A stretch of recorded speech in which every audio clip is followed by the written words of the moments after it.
Hi guys, this is Sam and welcome to InGlogic. Today we have an advanced grammar game on word order, but before we start, if you're thinking about becoming a teacher of English as a foreign language, in my description you can find a link to Oxford Cambridge Testing, a company that provides all the accredited TEFL and CELTA courses that you need in order to start working in this industry. The courses are fully online, so you can do them from the comfort of your own home. And now, let's get started. Here are the sentences, and as always, only one is grammatically correct. I want you to find it and correct the wrong ones. I suggest you pause the video, come up with your own solutions, and then check if they match mine. The correct one is number 3. Had it not rained, I would have gone to the park. Let's see why. As a general idea, English word order follows the Svompt rule. Subject, verb, object, manner, which means how, place, and time. They sang the song perfectly at the concert last week. These are just general guidelines with a lot of regulated alterations, which means that we can move things around, but not randomly and just as exceptions. We do have rules that control what we can move and how. In today's lesson, we will go beyond Svompt, so we will look at cases that don't specifically relate to it, and soon you will see what I mean.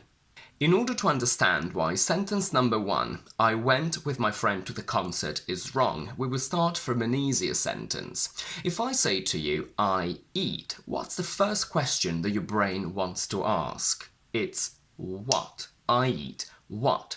An apple. If I say I'm watching, your brain wants to know what? A film. So, do you think we say, I'm watching at home a film, or I'm watching a film at home? The way you can look at this is that after the verb, we need to put the information that satisfies the first question that your brain wants to ask. So if I say I'm watching, your brain wants to know what? A film. Saying where at home is important for the conversation, but it's not fundamental for your brain to understand what's happening. It's actually an irrelevant piece of information. Your brain wants to know what, not where or when. But if I say I go, the question that your brain immediately asks is where, not what or when. Therefore, the correct version of the sentence is I went to the concert with my friend, where with my friend is irrelevant for your brain, although it's important for the communication. Why do a lot of foreigners say it was great, the film, and why is it wrong? The real and defined subject of this sentence is the film, which does the action of being good. And whilst in English the subject almost always comes before the verb, in other languages it doesn't.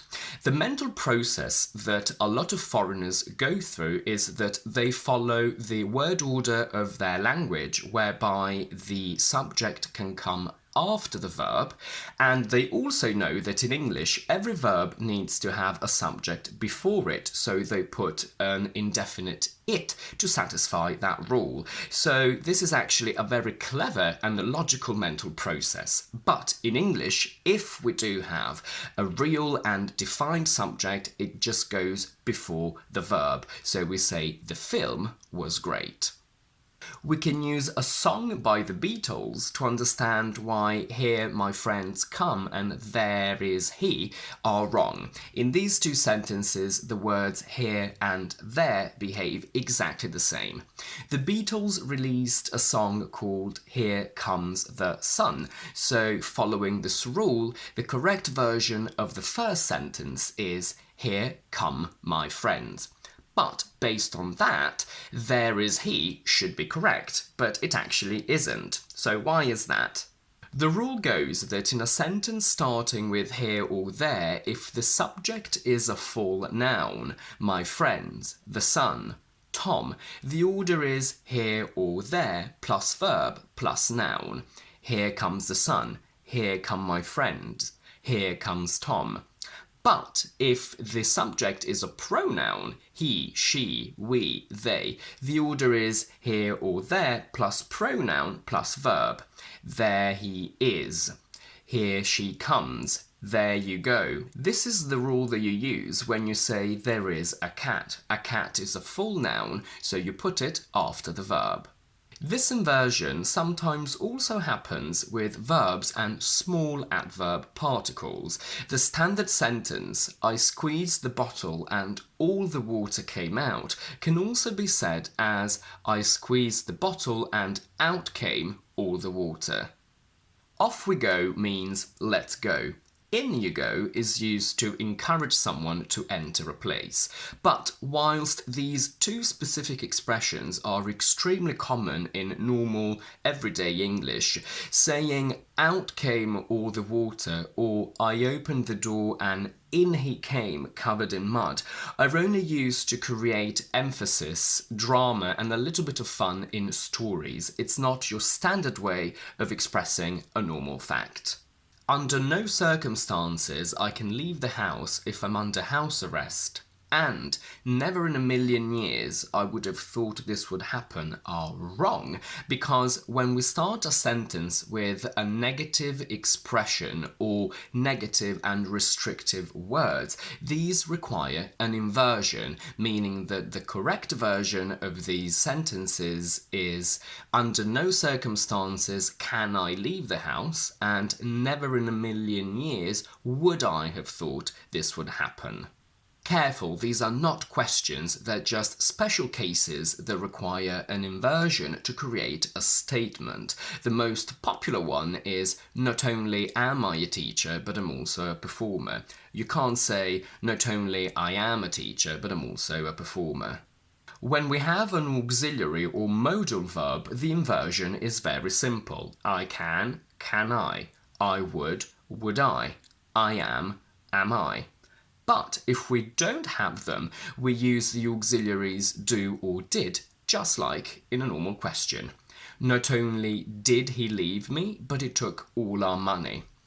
Only after our conversation did I manage to forgive her.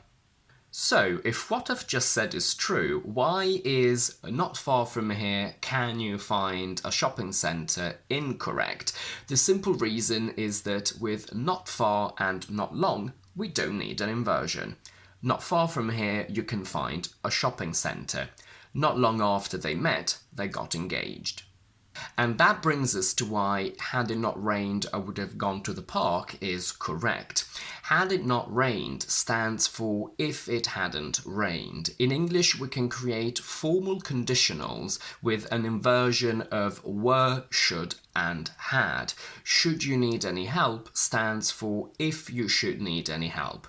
And whilst an inversion with had and should are indeed common in normal English, an inversion with were really isn't. Were he your friend is not a very common thing to say, but it is correct. And that's it for today. If you liked this video, please don't forget to give it a thumbs up and to subscribe to my channel down below. And do let me know in the comments if you have any questions regarding inversions and these strange cases of English word order. And in the meantime, I will see you next week with my next video.